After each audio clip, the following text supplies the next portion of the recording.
Alrighty, so this next chapter is chapter 8 on sustainability. And this chapter is very much about uh, what happens to, as a result of our actions today, what happens to future generations. So sustainability focuses on the future as much as the present. So individuals, organizations, and government share this goal of sustainability for different reasons. People who wish to leave a legacy of health and environmental wealth for future generations seek to use resources in ways that continue indefinitely. Sustainability is a somewhat nebulous and vague but attractive concept with a guiding question for every activity. Can this activity go on? And now, an activity with an unlimited time horizon is sustainable, but time horizons are rarely unlimited. Sustainable development is a development that meets the needs of the present without compromising the ability of the future to meet their own needs. We use sustainability and sustainable development one in the same. Now, here is a picture of a young child. I'm not quite sure where she is, but the quote that is in reference to this picture is at the beginning of this summit. The children of the world speak to us in a simple yet clear voice that the future belongs to them, and accordingly challenged all of us to ensure that through our actions they will inherit a world free of the indignity and indecency occasioned by poverty, environmental degradation, and patterns of unsustainable development. And this is from the Johannesburg Declaration of Sustainable Development. So sustainability is about the future. All right, so we have some sustainability criteria. Our first is something called weak sustainability, and we can see the picture here. Um, with capital stock being on the vertical axis and time being on the horizontal axis. And as it shows here, as time goes on, the amount of natural capital decreases and physical capital, in essence, takes its place. And that's what these folks argue, is that physical and natural capital are substitutes. If you decrease your natural capital, and by the way, natural capital is the world around us that mankind has not necessarily developed, and it's called capital because I guess it could be used, as it oftentimes is, for resource use and or exploitation. Now, the criteria for weak sustainability is the maintenance of the total capital stock. As long as the total capital stock is maintained, it is okay if natural is replaced by physical capital. We, we assume that the amount of natural capital is indeed decreasing,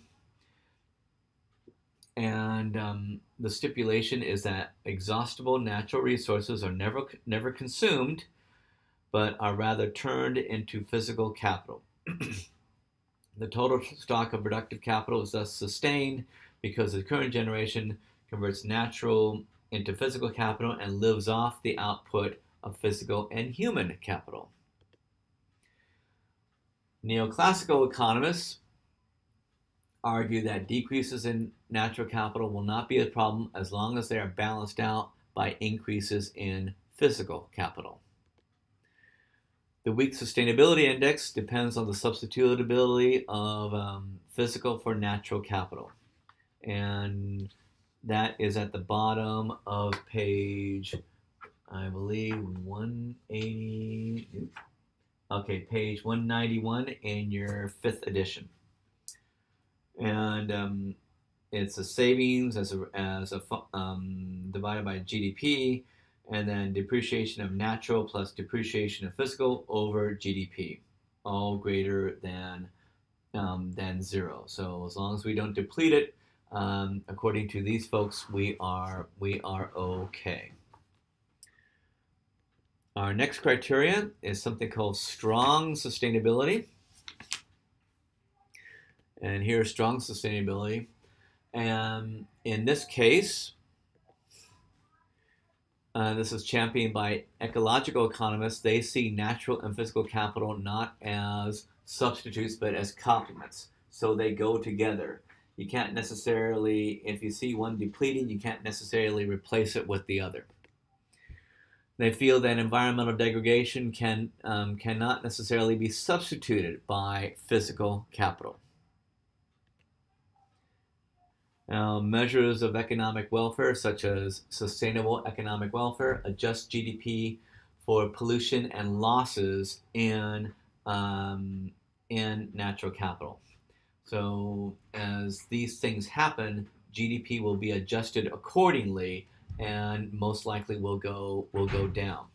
Whereas I would think in the weak case, GDP might not necessarily go down as long as natural is replaced with physical capital. Now, Netherlands, Japan, and Finland come closest to meeting this criteria. In the case of weak sustainability, Brazil, Japan, and the United States have sustainable economies.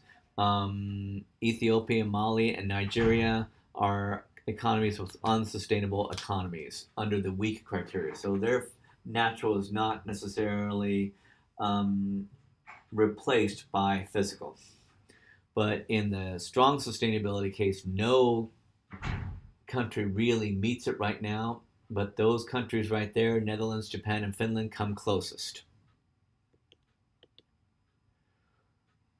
Now, the course of intergenerational welfare, under the case, I believe, of strong sustainability, here we have the picture. And if we continue on a non-sustainable level,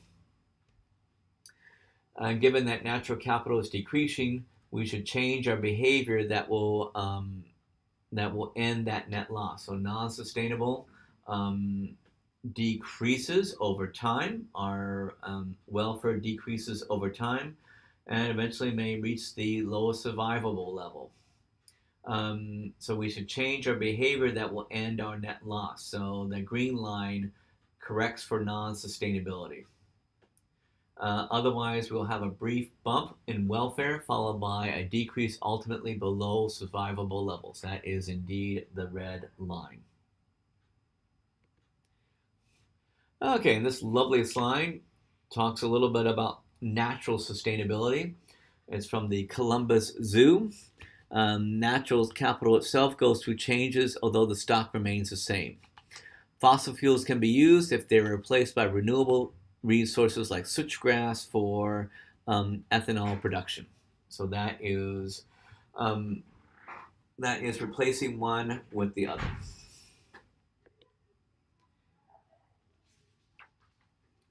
Okay, so there's a downside of mistaken judgment. So all of these things are all well and good, but what if we choose the wrong criterion? If we limit our use of natural capital and it turns out that physical capital could have served the same purposes, then the reduction in social welfare would have been unnecessary. And a big question is, who should bear the burden of changing behavior, rich or poor nations? Should the poor nation be the one who does the sacrifice for the rich, whereas the rich may be the one that is doing most of the depletion of natural capital? Who really should bear the burden? If this interest in equity across time is carried over to equity across individuals, policymakers would allocate the sustainability burden by placing constraints on rich nations while allowing poor nations to improve their conditions. Developing nations have relatively little to sacrifice. I mean, India may create a lot of pollution, but the resource use is not nearly as much as here in the United States. So that is a very tricky question, and I may say a very political question. Now, what if we allow the natural capital stock to decrease too much?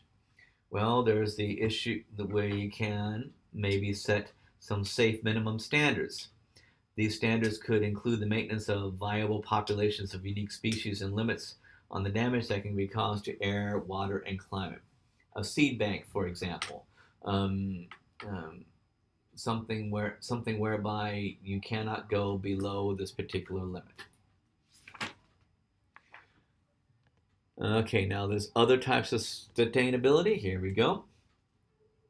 And the first one is environmental sustainability, and is associated with the deep ecology movement. This criteria would seem impossible to meet given the natural changes in biodiversity and other natural capital. So there's no switching involved between different natural resources. In practice, deep ecologists equate their brand of sustainability with respect to the environment and prioritization of ecological concerns over economic development. Okay, that is ecological sustainability, maintaining the composition, structure, and processes of an ecological system. The composition refers to its biodiversity, including the diversity of its genetic species and landscape. The structure refers to the characteristics with biogenic origin, such as fallen trees, bog, and coral reefs, as well as physical attributes. Human sustainability entails sustenance of the human capital needed to maintain levels of health, wealth, production, and therefore welfare.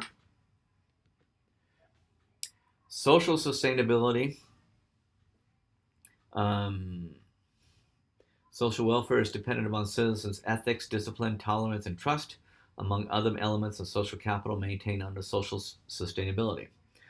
And finally, there's a bottom line of survivability, which would allow social welfare to fall as long as consumption remains above the subsistence level.